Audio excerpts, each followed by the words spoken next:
Well, here we are. It's July 27th today. This is the no-till soybean plot. It's probably a third of an acre, maybe at the most.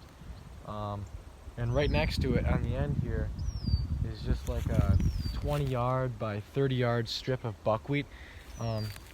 We planted the soybeans and buckwheat the same day. This was all about 5 foot tall standing rye from last year. I had soybeans here last year too.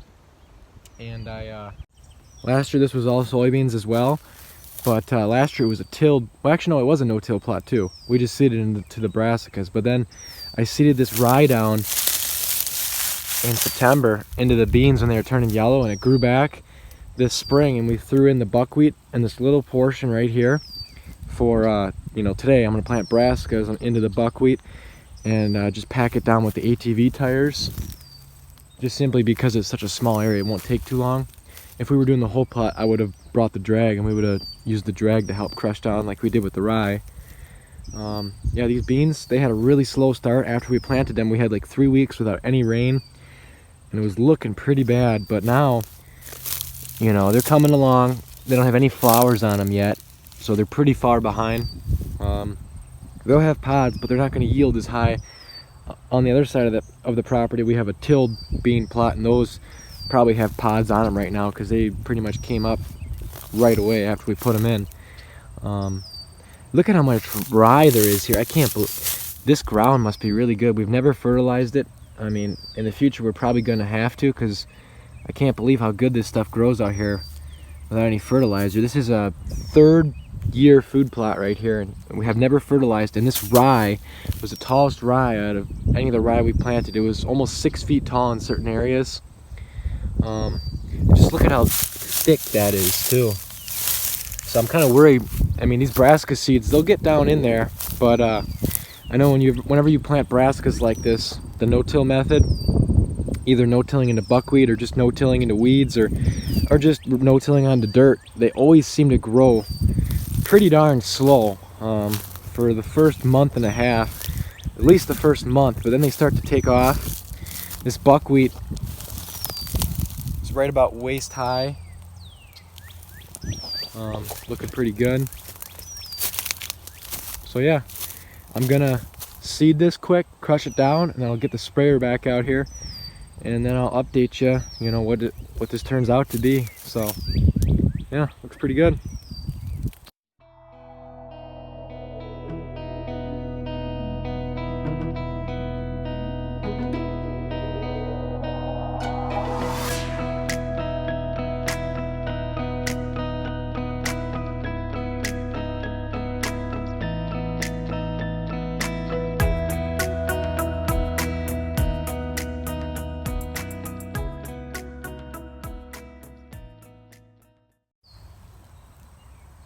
Well, here's how it looks after crushing. You can see all the buckwheat is pretty much probably like 90% dead, but you still got to come back in here and spray this if you want to have a perfect weed-free food plot. Plus there is some of this mare's tail. This stuff will not die at all just from being run over. I'm gonna have to mix this pretty heavy to kill this stuff. This is some really Roundup resistant weed. You can see there's some soybeans in here too that we must have just a few of them got thrown over here because that was all broadcasted by hand. If those come back a little bit, big deal. They look pretty mutilated too. They're pretty much flattened. But yeah, this is my first plot ever with the buckwheat method. I got 2 other plots to do this year that I have buckwheat, that I'm gonna no-till brassicas into. But yeah, this is the first spot ever, so it should turn out. Last year we did some no-till right into weeds out here, and it worked pretty good. As long as you have, if it's a first-year plot, you're not going to be able to no-till it. You're going to have to till it or just spray and keep that soil open. So yeah, I'm going to spray this, and then I'll be back in a few weeks to update you, probably a month actually, because I'm not expecting much growth here the first month, especially as dry as it's going to be. Another thing I forgot to mention, this is no-till soybeans here, and they're pretty young, and they don't have the biggest root system developed, and it's getting really dry here, and they're not showing any signs of wilting like a lot of the farmer beans around here, so that's a really good sign that this no-till is working pretty good. So yeah. All right, back out here at this little tiny no-till plot. You can see the soybeans behind me.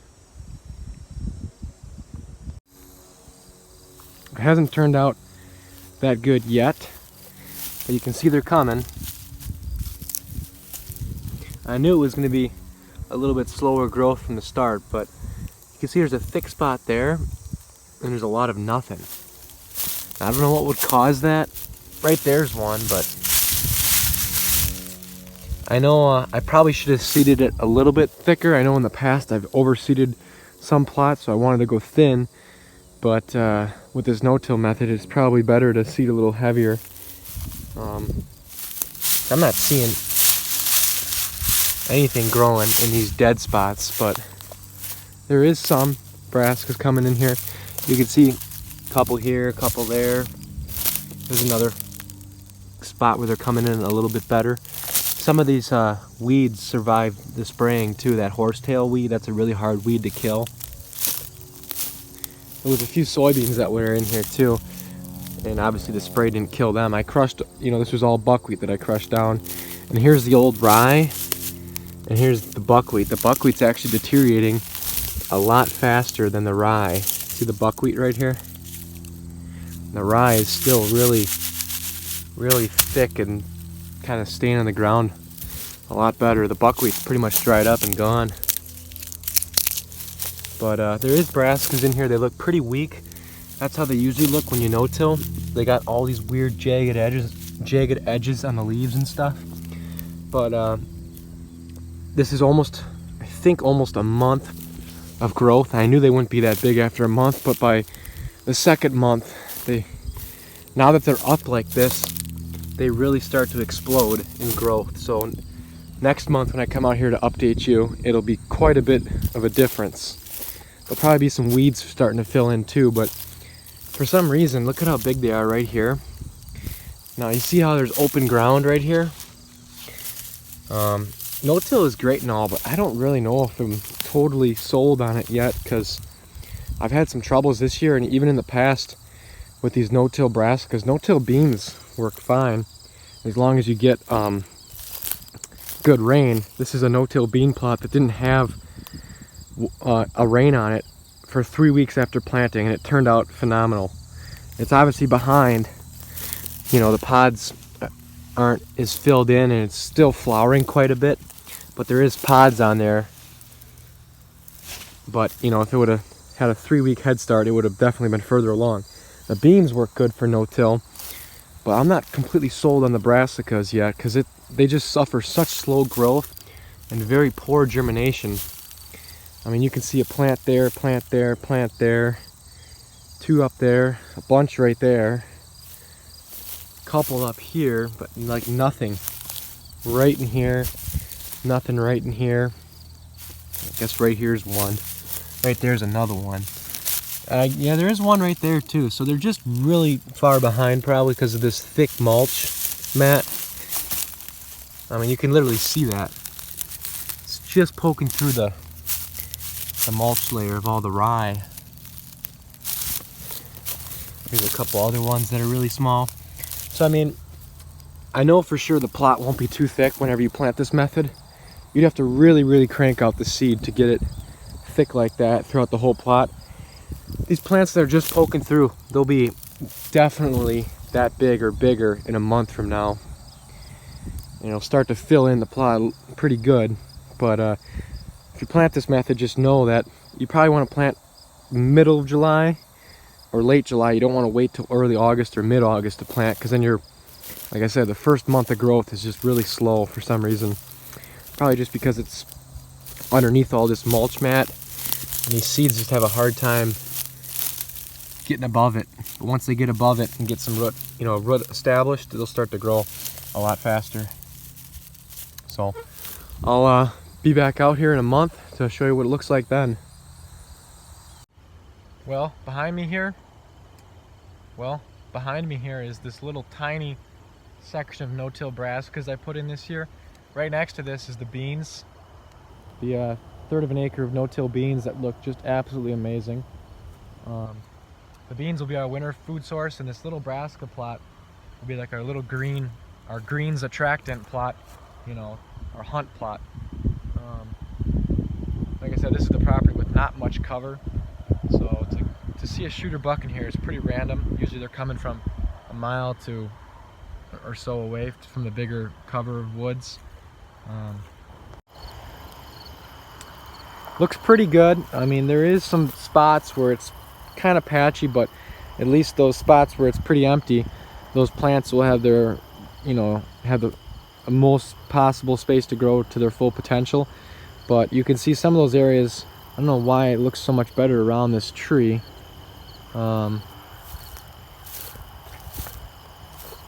Too bad it didn't look like that throughout the whole plot, but yeah, whatever. You can see this is one of the tillage radishes here. Pretty soon the deer will start nipping on these. I actually saw some deer browse out at the farm where there's more deer right now. Here's some soybeans that were out here actually. I drove over these things like a million times, crushing this down with the ATV tires, and these plants are still alive, and that thing's just loaded. That's funny. There was just a few beans in here, because you know I put in the buckwheat on this section and crushed that down. I don't see the buckwheat. Man, that stuff just disintegrates to nothing super fast. This rye, it's taken a while for this stuff to break down. Big turnip here. This is all the Sweet Feast Brassica blend, the Jeff Sturgis blend, I believe. I think that's what I put in here. This horsetail, or mare's tail, whatever it's called, that's the biggest weed out here, but it's not really that big of an issue, honestly. Some of these plants are quite small yet, but we still have about especially for brassicas, they're being you know, pretty cold hardy. These things will have basically a whole month yet to grow. It's only September 12th. These things will probably continue to grow until we get a frost, and then they'll kind of just stay dormant and sweeten up. But at least a good 2 weeks yet, so if we had a little bit more rain, that would definitely help, but they look pretty good for only having hardly any rain, honestly. There was like one good rain. Wow, look at how big, why the heck is this one so big? Holy smokes, there's another, that's a pretty good sized one too, but my God, that thing is huge.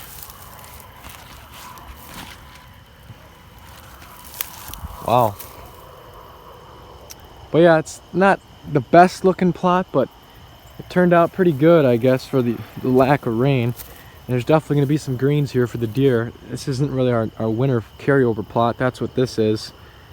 This would just be like a good attractant during hunting season. And then once we get some heavy snows, they'll just move right on over to the beans. That'll be sticking right up, and this stuff will be buried under snow.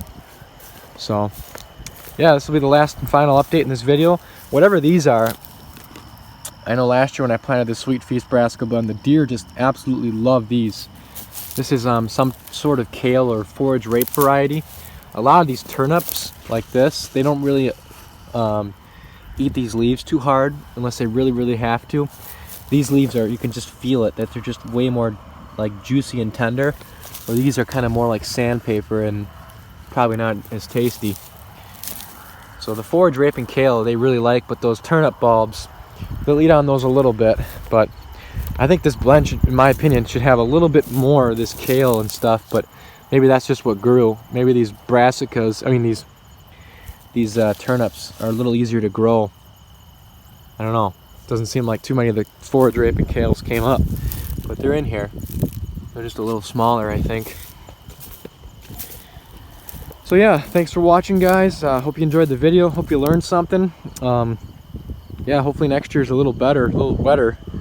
I've been having a heck of a time trying to grow brassicas no-till this year. I'm sure a lot of people have. But yeah, I'm happy with how it turned out. It could have been better, could have been worse, but in all reality, it's really not that big of a deal that there's some open. I could put in some rye, but next year I want to come out here, I want to till all this up and put a lot of corn in here, at least on that side, and to screen off this big field from where the deer are bedding down in here. So that's the plan. You can see all the old rye yet from this year.